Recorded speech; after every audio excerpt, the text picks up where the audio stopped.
It's good to be with you this morning.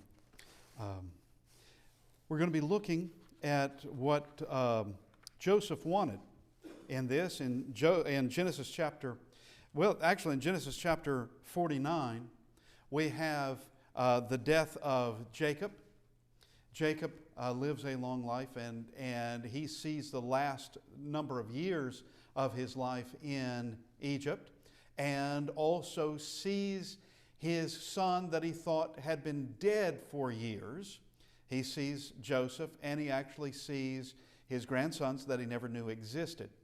Jacob dies in Egypt, and then we have, of course, an interim of years. Joseph is going to die, as we see in chapter 50 and verse 26. Joseph, not Jacob, I'm not talking about Jacob, but Joseph dies at 110 years old. And before he dies, everyone is still in Egypt, and they're going to be there for a while. This generation, the generation that he's speaking to, will not see anything other than Egypt. And at this point in time, Egypt is a very friendly host. Egypt accepts their guests, this family of Joseph, graciously, very well understanding what Joseph did for Egypt, and actually for his own family too, and for everybody. But Egypt especially, that Joseph had brought them, with the help of Joseph, and of course it's God who did it, but with the help of God through Joseph, that they had gone through the 7 years of severe famine, and not only did they survive, but they came out, Egypt that is, came out extremely wealthy at the end of that. Very, very powerful at the end of that. Now, Joseph doesn't see Egypt as the permanent home for his family, for his children or grandchildren, for his nieces and nephews and all of that. He doesn't see this as, this is not the promised land, and he knows that.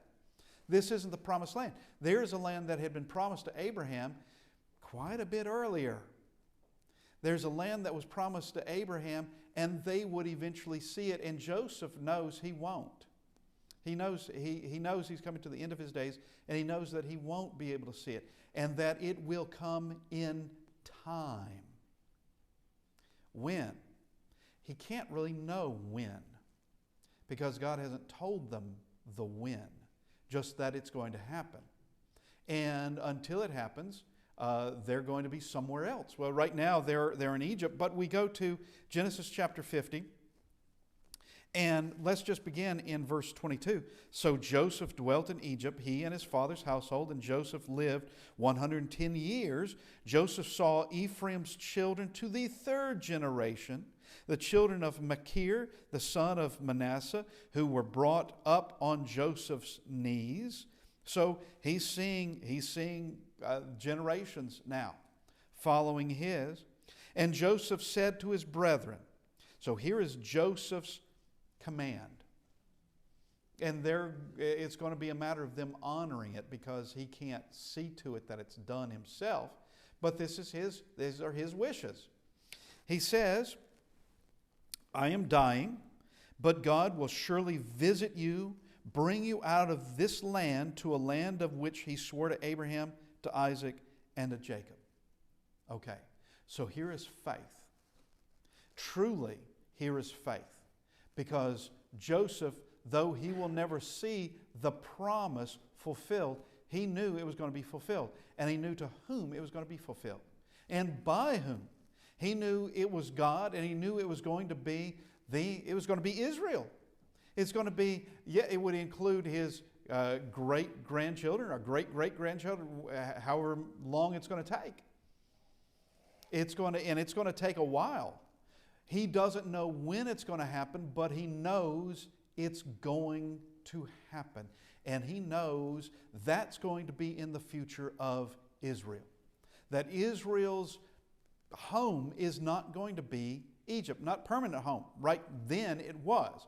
But permanent home, he knows it's not going to be Egypt. He knows that it's something that has been promised to those fathers, Abraham, Isaac, and Jacob. He knows that. And he's saying this, I am dying, but God will surely visit you and bring you out of this land of which he swore to Abraham, to Isaac, and to Jacob. He is sure of it. Now, at this point in time, there is not that element of, let my people go. At this point in time, they could have freely left. At this point in time, if they wanted to, they could have freely left. But this is a nice little sanctuary for them. This is a nice place where you could think of it kind of like an incubator, if you will, of where a nation is going to develop right here in Egypt. And they went in, some 70 individuals. They're going to go out, estimated around 2 million or more. They're going to go out. They're going to go out. Well, they came in as shepherds. That's what they were. Nothing wrong with shepherds. But when they go out, they're going to be more than shepherds. They're going to be enough people and enough a variety of skills that they can have their own society, their own civilization. They can have their own kingdom. And they're going to be more than just shepherds. While there will still be shepherds, there's going to be men who are capable of fashioning gold and that of fashioning gems and doing extraordinary things in woodwork or in metals. There's also the practice and the art of weaving and weaving fine materials. They had that in cutting stones. They had that. They had all that ability and, of course, gaining the ability of being able to build things. They would have had that ability. They're going out, but their destination is not yet. They're not there yet. They're in Egypt, and he very well knows it, that there is something that has been promised. And this is in Israel's future. Now we come to verse 25. Then Joseph took an oath from the children of Israel, saying, God will surely visit you, and you shall carry my bones from here. He made them take an oath. Now he doesn't know how long it's going to be. But as it turns out, there is no way that any of these who took that oath could still be alive when Moses comes around. They can't be, because it's going to be many generations yet. It's going to be they're going to be there a total of 450 years. And it's going to be a while. Now we're into it for a while, but not far enough. But he takes this oath from them that you will carry my bones out of here. And that's showing a certainty that Joseph had, because Joseph didn't want his bones left there. All right, now we don't hear of anyone else who requests this. We don't hear that from any of his brothers, but Joseph wants his bones taken out. He has lived his entire adult life in Egypt, but he does not see that as his country. There is something promised, and it's the country that God promised Abraham and is now promising them. And here is the faith of where he knows for a certainty. That he knows for certainty. Because it's not in this, if you leave, take my bones. But when you do, take my bones with you. When you do. And so, the body of Joseph is going to be carried in the wilderness as long as the children of Israel are in the wilderness. And when they go into the promised land, they're going to be carrying, with everything else, they're going to be carrying his coffin in there as well. And he will be buried somewhere inside Israel. Now, come to verse 26. So Joseph died being 110 years old, and they embalmed him. Now that's precisely what the Egyptians did. Others didn't do it, but the Egyptians did, and other cultures did too. But the Egyptians, they were big in that. And they embalmed him, and he was put in a coffin in Egypt. All right, so it's not like it's in a secret place or in an inaccessible place, such as, you think of like pyramids. If you got a coffin in a pyramid, what's it going to take to get in that pyramid and get that thing out? All right, he wasn't in one of those. Nor was he in like the Valley of the Kings, where they're hidden and they're deep underground. And you'll have to do just years and years of digging as archaeologists do. This is accessible. They know where he is, and they know they can get him. Okay, when the time comes. Now, let's go to the book of Hebrews. Hebrews chapter 11. Continuing in this with Joseph. Hebrews 11, and here we have verse 22. This concerns Joseph. By faith, Hebrews 11:22. By faith, Joseph, when he was dying, made mention of the departure of the children of Israel and gave instruction concerning his bones. So, by faith, he did this. This shows a tremendous faith that he believed God. He believed God.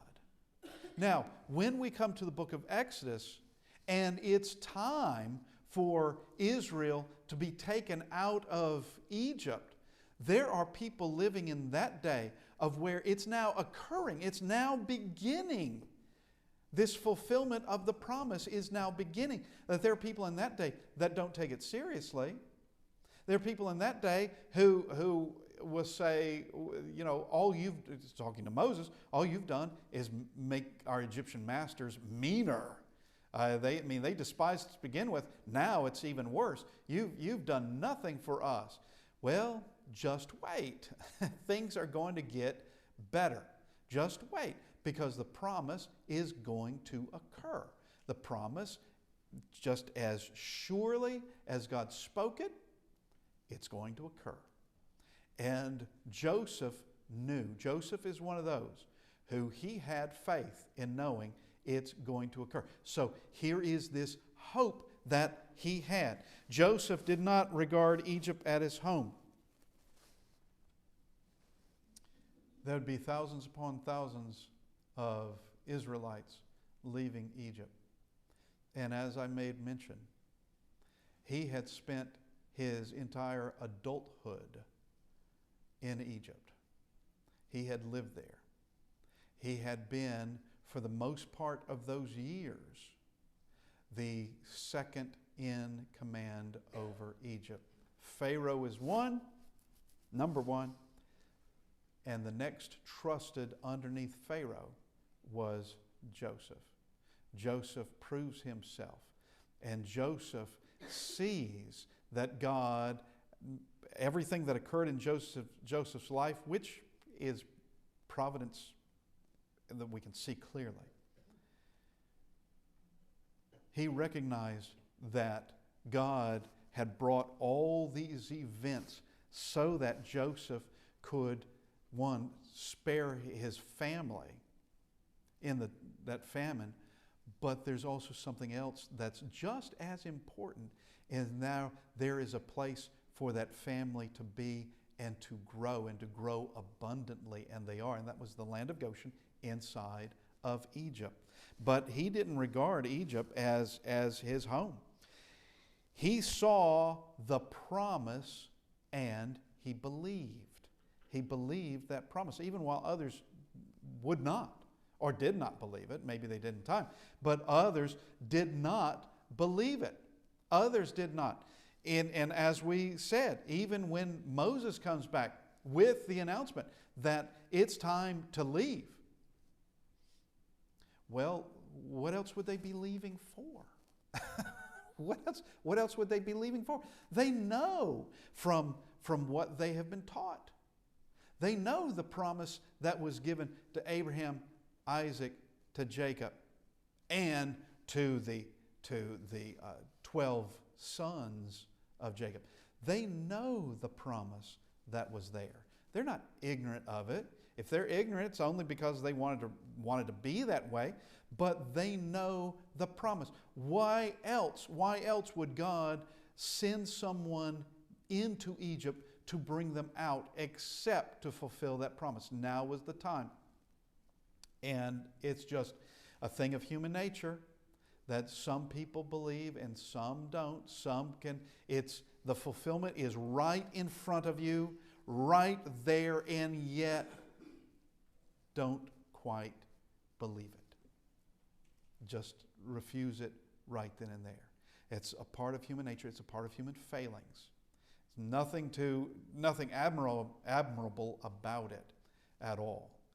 It is a lack of faith, but also it's not something unique just to Israel. Not unique there at all. He saw something beyond his death. Now here's something also about Joseph. He's not the only one, but there's something else about Joseph. As he saw things beyond his death, that the world didn't end at his death, nor did Israel end at his death, while he could be a protector to Israel. And he was. While he could be a protector there of just ensured power there in Egypt, well, they'd have to get along without him. But the world continues without him, and that God in his own time will do precisely what he promised. And here's one of those points where, like, in my mind, just this feeling of the promise won't be for a few hundred more years, and that Joseph still understands it's going to happen.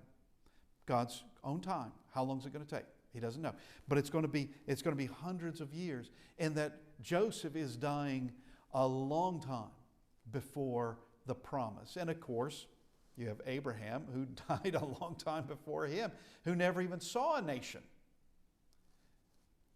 But Joseph sees that nation beginning, and he knows what God is going to do, and he knows he's probably not going to live to see it, that he's coming to the end of his days, and he wants that promise done. Israel will continue. And there is also that feeling of hope, that feeling of certainty. That feeling of certainty. You know, we have studied there in Exodus chapter 16, Exodus chapter 17, of where they complained in the wilderness, Israel complained in the wilderness of having no food, and then complained of having no water, and God can provide both, and did provide both. And in both of those occurrences, and it's not limited to those two occurrences, but in those occurrences, they'd come back with that same kind of tactic of, why have you taken us out of Egypt to kill us here in the wilderness? Why have you done this? You've taken us out of there to starve us here in the wilderness, or they were just going to die of thirst here in the wilderness. Why have you done that? And this is a total lack of faith. Total. God is going to kill, if God kills Israel, destroys Israel, that means the promises he gave to Abraham's children aren't fulfilled. If he destroyed Israel in Egypt, it wouldn't have been fulfilled. If he destroyed them in the wilderness, heading to Canaan, they wouldn't have been fulfilled. And here is part of that faith, a faith that Joseph shows. A faith that Joseph shows. And it's a faith that we can see others. In Hebrews chapter 11, we can see it, that there are certain prophecies, and we can know that until God gives Israel that land promise, you can be guaranteed Israel's going to continue. You can be guaranteed they're going to have a future until he does that. But there are more promises still. It's not just the land promise, of which he fulfilled that, by the way, in the days of Joshua. That is fulfilled, and it's stated as much in the book of Joshua that land promise was fulfilled. Notwithstanding that you still have Canaanites living in there. They wouldn't be if Israel had done their job. The Canaanites, Philistines wouldn't be there anymore if Israel had done their job. As it turns out, they just neglected, and there came a point in time when God said, okay, well, that's it. Your time of clearing out this entire land is over. They're going to be here, and they're going to be a thorn in your flesh. All these other nations that you did not cast out, they're going to be a thorn in your flesh. And they were. Now, with this understanding that there's a promise by God, a God for Israel, means that Israel has, at that point in time, a future, and it wasn't just in Egypt, and that the promise will arrive. Now, as we made mention, there are others who saw things beyond their life and saw a future that was going to continue. David is one of those. David is one that we could in fact look and see that he did see a future for Israel. While God would not allow him to build the temple, he would allow the next king. He would allow his son Solomon to do it. But, well, while David's alive, Solomon's not king. David is going to die, then Solomon's going to become king, which means Solomon can't build that temple until he becomes king, and that doesn't stop David from doing what he can do to help in the building of that temple. While he can't build it, God didn't say he couldn't collect the materials to help in the building, because he does do that. He helps in the collecting of those things. While he couldn't do it, it's not as though he resents God because he couldn't do it. God tells him specifically why, because he's a man of war, and he has shed blood. Matter of fact, he had done that before he was old enough to even be in the army when he kills Goliath. But Solomon has a different background. Solomon is not a man of war. He's never was in war. But David still collects everything necessary because he knows Israel has a future. Now, how does he know it? Because while we're shifting gears a little bit, not by much. All right, so Joseph knows Israel has a future simply because he knows the land promise, but he could also figure out some other things that could have been known in his day. Though Moses wouldn't write the book of Genesis, there are certain things he obviously knew that had just been passed down from Abraham. Things that would have been known, that would have just been passed down through the generations. But David knows that there is the Messiah who's going to arise out of Israel. And he knows that Israel has to continue to exist for that to take place. And that is as much of a promise as the land promise. I would say it's a greater promise than the land promise to Israel, because this promise includes me. This promise includes all the rest of us. That this has to do with resolving sin and destroying its power over us. Destroying it completely. And that how did David know about the Messiah? Well, first off, he would have had, unlike Joseph, he would have had all the books of Moses. Joseph wouldn't have had any of them. He wouldn't have even known who Moses was. Moses wouldn't be born for a few hundred years after Joseph dies. But David's also a prophet, and David prophesied about the Messiah. In Psalms, we have prophecies of the Messiah, and that word Messiah being used in Psalm 2. That David would have known Israel has a future, and that it will bring forth the Messiah. So it's not going to just end at his death. It's going to continue on. Now, obviously, he couldn't know what the future would hold other than what would have been prophesied. So he couldn't know that after Solomon died, that the kingdom would have been split in two. He couldn't know that. He couldn't know the wicked kings that would rule. He couldn't know that either. But he could know that regardless of any of that God's promises hold true. He could know that. Now let's go to Exodus chapter 13. Exodus chapter 13 and verse 19.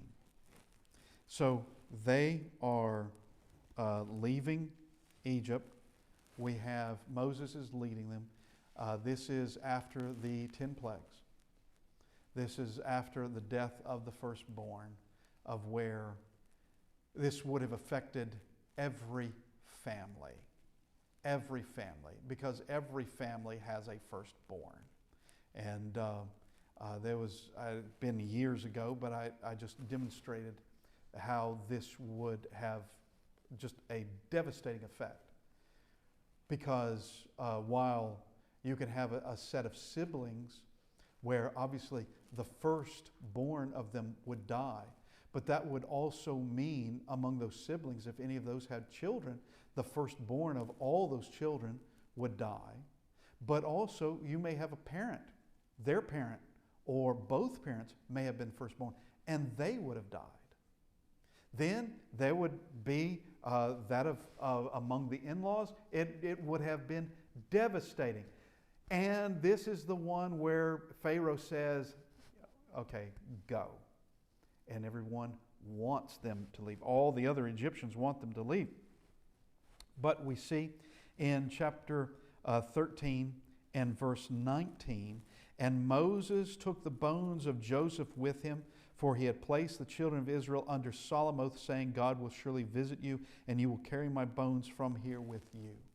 Moses wasn't there to take that oath, nor were any of those living at this day of Moses leaving after the 10 plagues. They weren't there to take that oath, but they do take it solemnly. And they do take it as a duty that this is what they must do. And this is when you know. If you didn't know beforehand, if somehow you just didn't get it, I'm talking about of Israel and of Egypt. If you didn't know beforehand that they are leaving and they're not coming back, they're leaving and they're going to the land promised Abraham, you'd know it when they're doing this. You'd know it because they have no intention of coming back and bringing his body back. They have no intention of doing that. And God has no intention of them returning back to Egypt. None.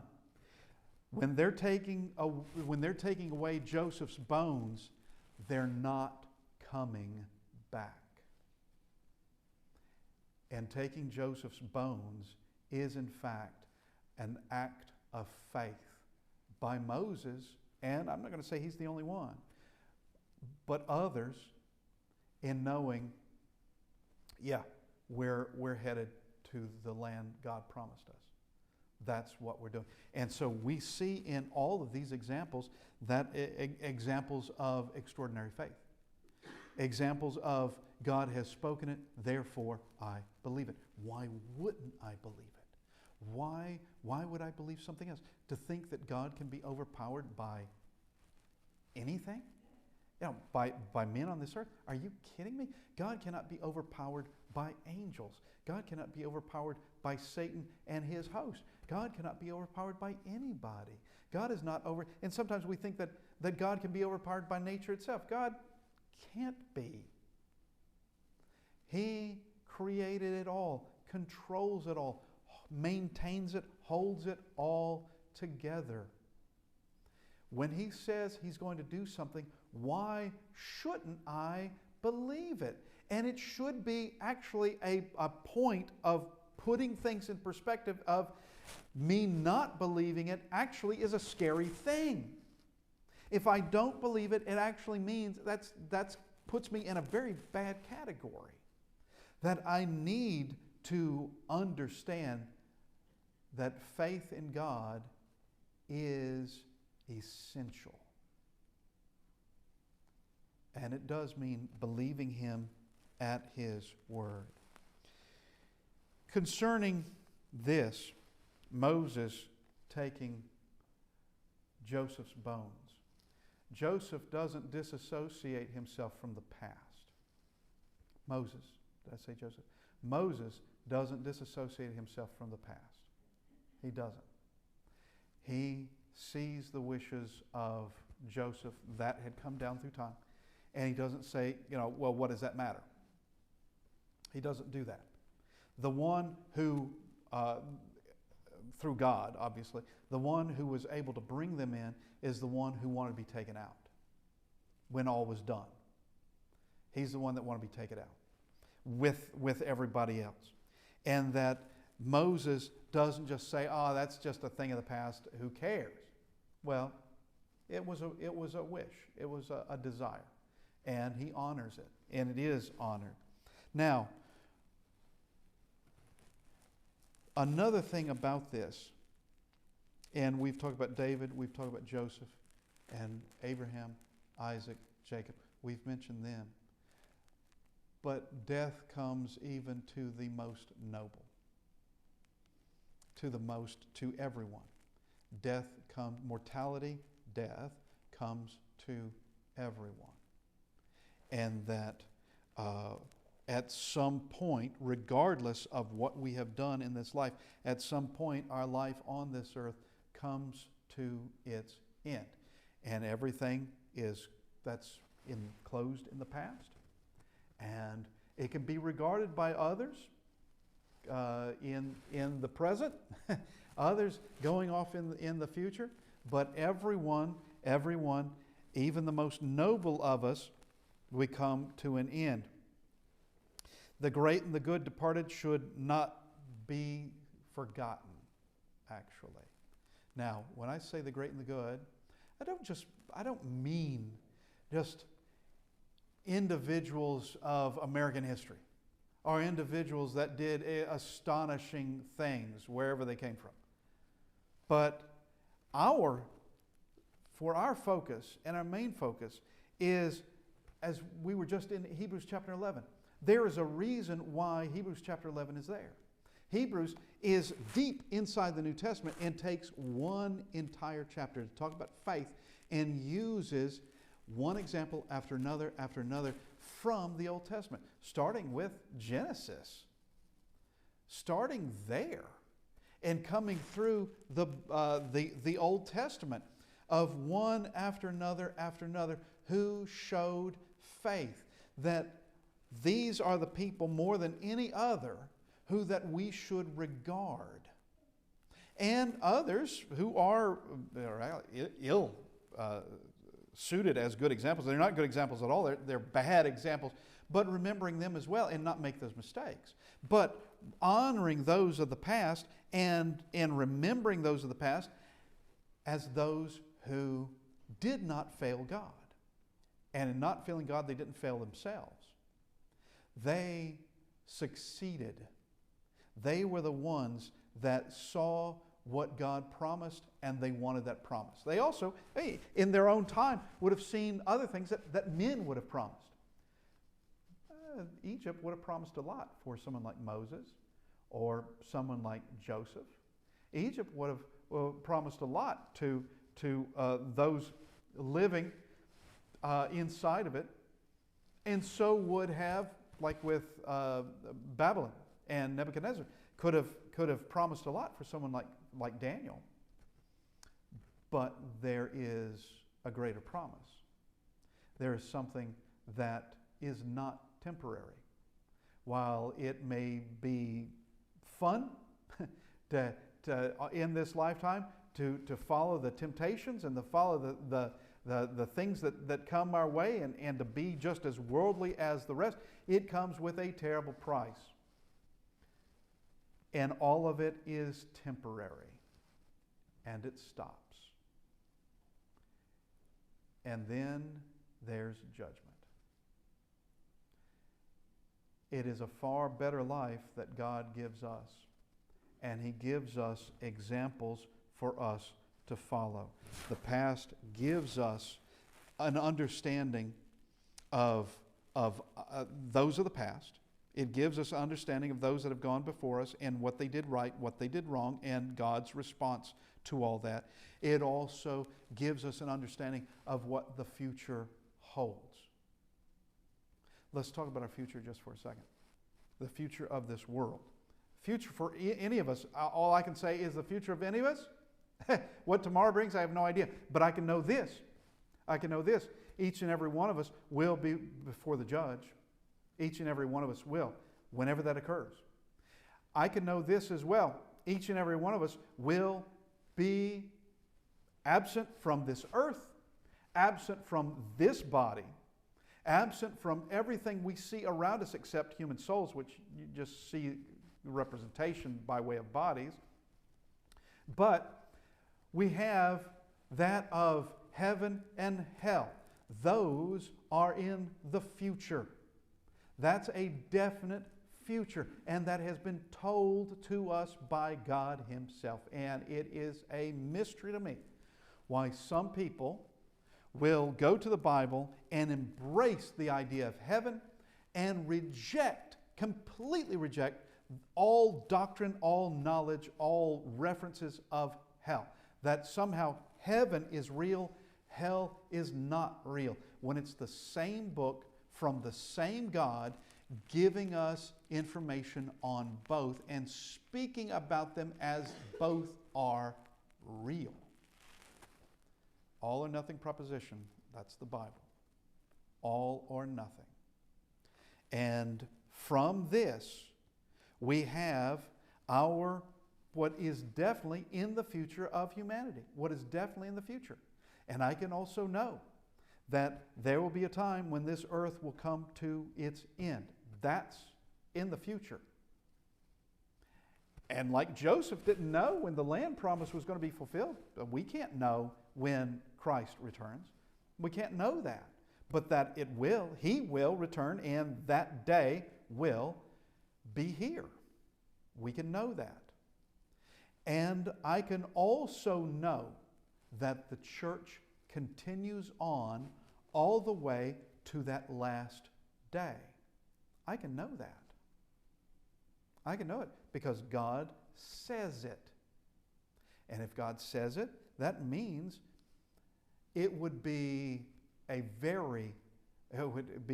faithless to think that the church can be destroyed. Congregation, yeah, happens all the time. The church, no, not the church. Congregations come and go. The church continues on. The church going around the world, and this day, who knows how many places God is worshiped in spirit and in truth by those who are in His church. Who knows? Except God. God knows. And in this, we can understand that no matter what happens in the future of humanity, that these things are a certainty. These things are a certainty. And the church has had numerous enemies and numerous predictors who said, either wanted to destroy the church, as the Sanhedrin wanted to do, and as the Romans tried to do in their time, but also in predicting that the church would come to an end. Well, it hasn't happened yet, and it's not going to happen. Now, one could make the point, just because something has lasted 2,000 years doesn't mean that it's eternal. No, you're right about that. Just because the earth has lasted more than 2,000 years, and it's not eternal. But when God says that something is, it is. And regardless of how long something may have been, if God says it's not eternal, well, it's not eternal. It comes to its end. Now, Joseph dies at 110.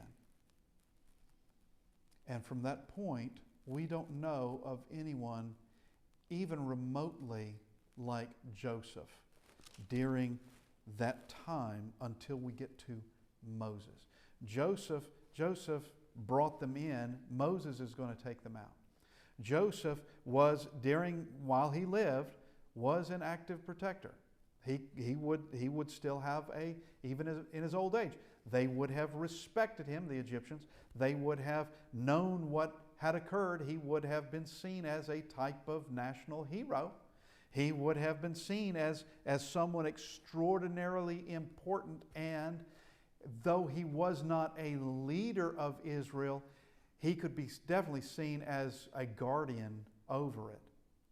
But we don't see anyone like him until we get to Moses returning after he's 80 years old.